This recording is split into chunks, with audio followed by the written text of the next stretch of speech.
হে everyone, আবারও চলে এসেছি নার্স নিয়োগের একটি নতুন বিজ্ঞপ্তির সাথে।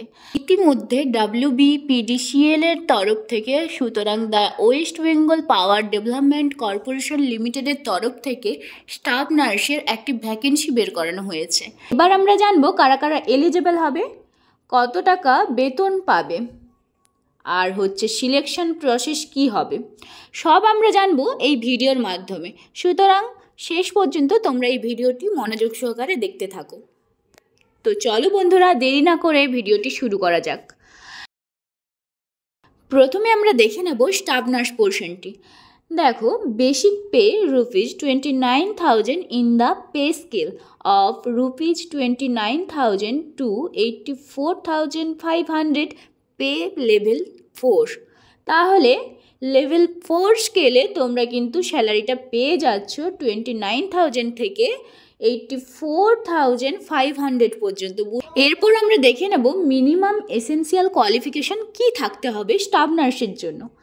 দেখো, higher secondary or equivalent in any stream with degree, diploma in general nursing and midwifery from any institute recognized by the State Nursing Council and having registration with West Bengal Nursing Council।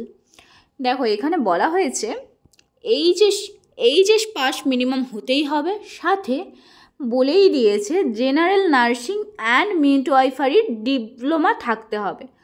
তাহলে GNM pass, এনাদের কথা অনুযায়ী তাহলে কিন্তু GNM pass করা ক্যান্ডিডেটরাও এটার জন্য apply করতে পারবে।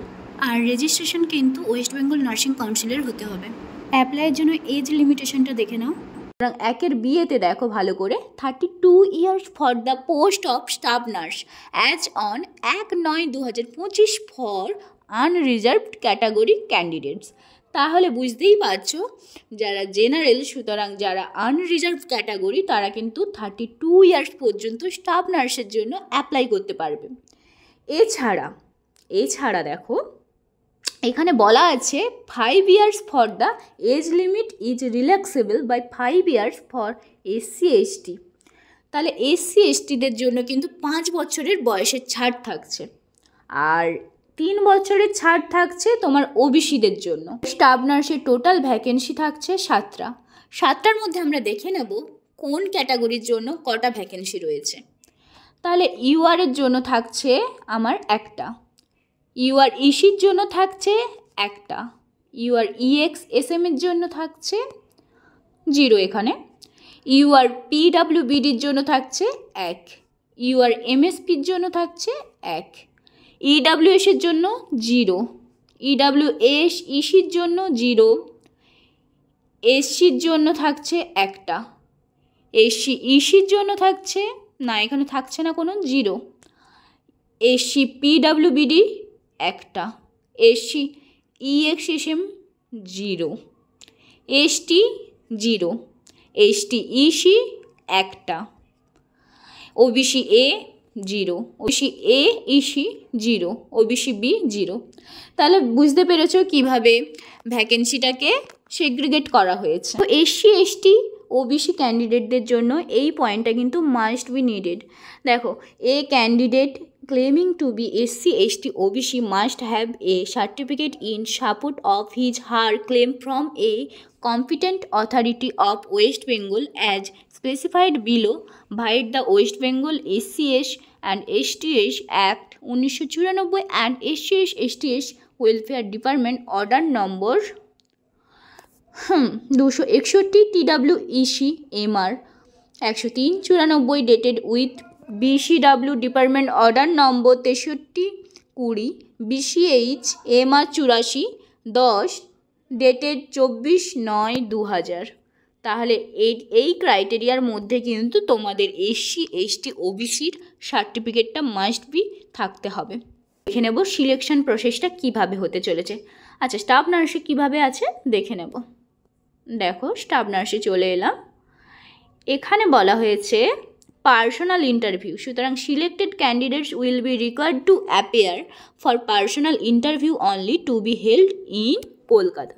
তাহলে কলকাতা একটা পার্সোনাল ইন্টারভিউর মাধ্যমে কিন্তু তোমাদের সিলেকশন প্রসেসটা কমপ্লিট হবে। Ability to read, write and speak in Bengali is an essential requirement, but such knowledge is not mandatory for candidates whose mother tongue is Nepali. বলা হয়েছে তোমাকে বাংলা অবশ্যই জানতে হবে, সেটা লেখার ক্ষেত্রে হোক বা বলার ক্ষেত্রে হোক, যেন তুমি কমিউনিকেট করতে পারো অন্যান্য মানুষের সাথে। আর যারা হচ্ছে নেপালি তাদের বাংলা না জানলেও চলবে, সেটা নেপালিদের জন্য, ঠিক আছে। কীভাবে থাকছে নাম্বারটা সেগ্রিগেট করা, এখানে লেখাই আছে অ্যাকাডেমিক্সে থাকছে 75 মার্কস, ওয়ার্ক এক্সপিরিয়েন্সে থাকছে 10 মার্কস। 100 নাম্বারের উপর ডিপেন্ড করেই কিন্তু তোমাদের মেরিট লিস্ট পাবলিশ করা হবে। এবার দেখো এখানে বলেছে higher secondary examination or its equivalent. এখানে আগেই আমরা দেখেছিলাম, সেখানে বলেছিল এসেনশিয়াল ক্রাইটেরিয়ার মধ্যে যে higher secondary or diploma in GNM, এই কথাটা কিন্তু লেখা ছিল।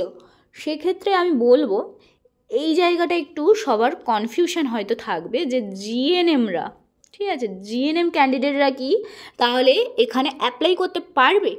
তোমাদের আমি এক্ষেত্রে বলবো এই সাইটের হেল্পলাইন নাম্বার থেকে তোমরা এটা কিন্তু ক্লিয়ারলি জেনে নেবে যে জিএনএমরা পারবে কি না। বিষয় যেহেতু এসেনশিয়াল ক্রাইটেরিয়ার মধ্যে তোমার হচ্ছে এইচএস আর জিএনএম কথাটা উল্লেখ ছিল, আমার মতে তুমি এলিজিবল, তবুও অ্যাপ্লাই করার আগে একবার কনফার্ম হয়ে নেবে।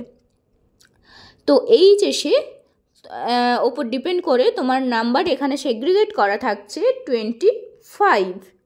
এটা কিভাবে পার্সেন্টেজে বের করতে হয় যদি না জেনে থাকো তাহলে কমেন্ট করে অবশ্যই আমাকে জানাতে পারো, আমি বলে দেবো কিভাবে তোমরা এটা বের করতে পারবে। তো দেখো basic BSc courses from any college of nursing recognised by both INC and respective state nursing council. তাহলে বিএসসি থাকলে সেখানে কিন্তু 40 থাকছে। এবার সেটাকে কিভাবে সেগ্রিগেট করা হয়েছে দেখো, 55 থাকলে তুমি পেয়ে যাবে 35, 60 থাকলে তুমি পেয়ে যাবে 36, 65 থাকলে তুমি পেয়ে যাচ্ছ 37। যদি একাডেমিক মার্কস 70 থাকে তাহলে তুমি পেয়ে যাচ্ছ 38, 75% থাকলে পেয়ে যাচ্ছ 39, 100% থাকলে তুমি পেয়ে যাচ্ছ 40, ঠিক আছে। তাহলে এই পার্সেন্টেজের মধ্যে তোমার যদি নাম্বার থাকে তাহলে তুমি কত কি পাচ্ছ সেটা দেখে নাও। এখানে বলা হয়েছে পোস্ট বেসিক বিএসসি যদি থাকে তাহলে তোমার বিএসসি থাকতে হবে, কিংবা যদি পোস্ট বেসিক থাকে সেক্ষেত্রেও তুমি কিন্তু 40 পাচ্ছ। সে একইভাবে সেগ্রিগেট করা হয়েছে, দেখে নাও। 55% থাকলে সেখানেও 35, এইরকমভাবে 100% পর্যন্ত তোমার এই 40 কীভাবে হচ্ছে সেটা দেখানো হয়েছে। এরপর দেখো তোমার যদি এমএসসি করা থাকে, ঠিক আছে, সেক্ষেত্রে তুমি কিন্তু পাচ্ছ 5 পেয়ে যাচ্ছ। এবার 5টা কীভাবে পাবে দেখো, যদি তোমার 55% নাম্বার থাকে এমএসসিতে সেক্ষেত্রে তুমি পাবে 1। সেই রকমভাবে 100% পর্যন্ত নাম্বার থাকলে সেখানে কিভাবে 5 পাচ্ছ সেটা দেখানো হয়েছে। Diploma in clinical speciality minimum 1 ইয়ার, তাহলে কোনো ক্লিনিক্যাল স্পেশালিটিতে মিনিমাম 1 ইয়ারের যদি ডিপ্লোমা থাকে সেক্ষেত্রে তুমি পেয়ে যাচ্ছ 5। এখানে বলা হয়েছে ফুল পেয়ে যাচ্ছ। যদি থাকে 1 বছরের কোথাও এক্সপিরিয়েন্স তাহলে সেক্ষেত্রে তুমি কিন্তু ফুল 5 মার্কস পেয়ে যাচ্ছ। সে relevant working experience in government or private health care facility, সেখানে বলা হয়েছে কোনো যদি ওয়ার্কিং এক্সপিরিয়েন্স থাকে সেক্ষেত্রে তোমার 10 মার্কস কীভাবে সেগ্রিগেট করা হবে সেখানে দেখানো হলো। দেখো এক্ষেত্রে বলা হয়েছে তোমার কিন্তু মিনিমাম মান্থ, মানে তোমার ওয়ার্কিং এক্সপিরিয়েন্সের মিনিমাম মান্থ হতে হবে 12 মান্থ হতে হবে। যদি লেস দেন 12 হয় তাহলে তুমি সেক্ষেত্রে কিন্তু 0, কোনো নাম্বার পাবে না। লেস দেন 24 হলে তুমি 2 পাচ্ছ। এইরকমভাবে দেখো গ্রেটার দেন ইকুয়াল মানে 60 মান্থস কমপ্লিট হলে সেই যে 10 পর্যন্ত কিভাবে পাচ্ছ দেখানো হয়েছে। নোটে কি লেখা হয়েছে, in case of more than 1 candidate scoring equal percentage of marks the date of birth of the candidate in chronological order shall be considered for placing a candidate higher in the merit panel। কোনো ক্যান্ডিডেটের সাথে যদি আর অন্য কোনো ক্যান্ডিডেটের equal number হয় সেক্ষেত্রে কিন্তু ডেট অফ বার্থের উপর ডিপেন্ড করে মেরিট লিস্ট সাজানো হবে। এরপর দেখো how to apply. Eligible candidates will be required to apply online only through the apply online link on the WBPDCL requirement portal.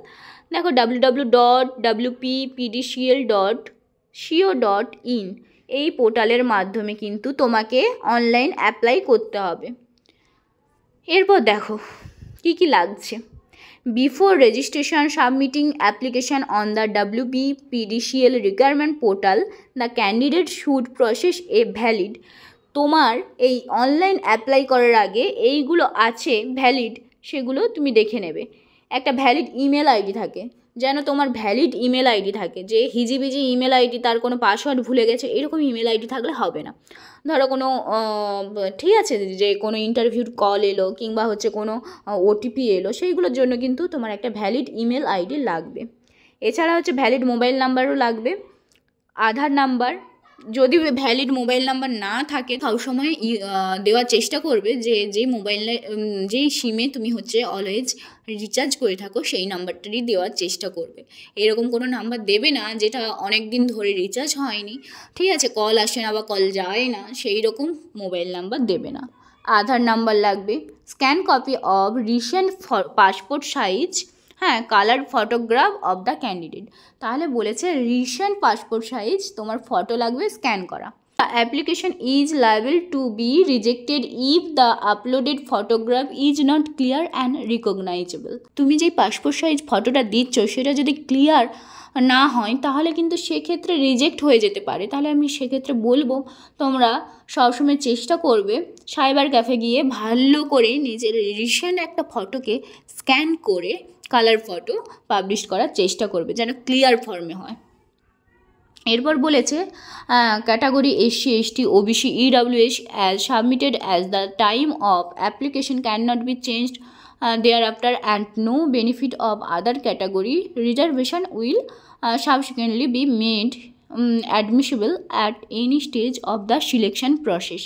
Category as mentioned at the time of submission of application shall remain unaltered during the entire requirement process. তোমরা মাথায় রাখবে তোমাদের কাছে যদি SC ST OBC EWS এর certificate থেকে থাকে তবেই তোমরা এই ক্যাটাগরির মধ্যে অ্যাপ্লাই করবে। কারণ হচ্ছে তুমি ইন্টারভিউতে যখন যাবে তখন ধরো তোমার ডকুমেন্টস ভেরিফিকেশান হচ্ছে আর তুমি সেই সার্টিফিকেটগুলো শো করাতে পারছো না, তখন কিন্তু তারা কোনো কথা শুনবে না, ঠিক আছে, তখন কিন্তু চেঞ্জ করা যাবে না। সুতরাং অ্যাপ্লাই করার সময় ভেবে চিন্তে অ্যাপ্লাই করবে যে তুমি কোন ক্যাটাগরি চুজ করবে।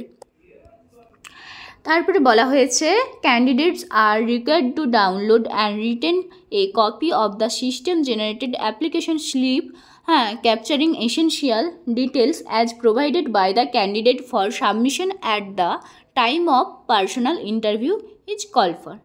তাহলে একটা অ্যাপ্লিকেশন স্লিপ হচ্ছে তোমাকে কপি রাখতে বলেছে। এরপর আমরা দেখে নেব কবে থেকে ফর্ম ফিল আপ শুরু হচ্ছে, মানে অনলাইন অ্যাপ্লাই শুরু হচ্ছে। 25/9/2025 থেকে 16/10/2025 পর্যন্ত অনলাইন অ্যাপ্লাই হবে। সবাইকে বলবো 16/10/2025 পর্যন্ত যেহেতু অনলাইন অ্যাপ্লাইয়ের ডেট দিয়েছে, তবুও চেষ্টা করবে 12 থেকে 13 তারিখের মধ্যে অনলাইন প্রসেসটা কমপ্লিট করার। আর যারা ফ্রেশার্স আছো তাদের অবশ্যই বলবো তোমরা এই ফর্ম ফিল আপটা অবশ্যই করবে। List of short listed candidates to be called for personal interview shall be displayed on the WBPDCL website and shall also be intimated through respective email address. No physical copies of interview call letters shall be issued by the WBPDCL। তাহলে একটা short লিস্টের যে তৈরি করে personal ইন্টারভিউর জন্য ডাকা হবে সেটা কিন্তু তোমরা পেয়ে যাবে WBPDCL এর ওয়েবসাইটে, সেখানে দেখানো হবে। এছাড়াও যাদের ডাকা হবে তাদের ইমেলে কিন্তু তাহলে ইমেলের অ্যাড্রেসে মেসেজ আসবে, ঠিক আছে, কাদের ইন্টারভিউর জন্য সিলেক্ট করা হলো। এভাবেই কিন্তু শর্টলিস্টেড করে এই 7টা ভ্যাকেন্সির জন্য কাদের চুজ করা হলো সেই মেরিটটা পাবলিশ করা হবে। ইতিমধ্যে অনেকগুলো স্টাফ নার্সের ভ্যাকেন্সি পাবলিশড হয়েছে বিভিন্ন সাইট থেকে, ঠিক আছে, ভালো করে পড়াশোনা করো, আশা করছি তোমার যে কোনো একটাতে হয়ে যাবে।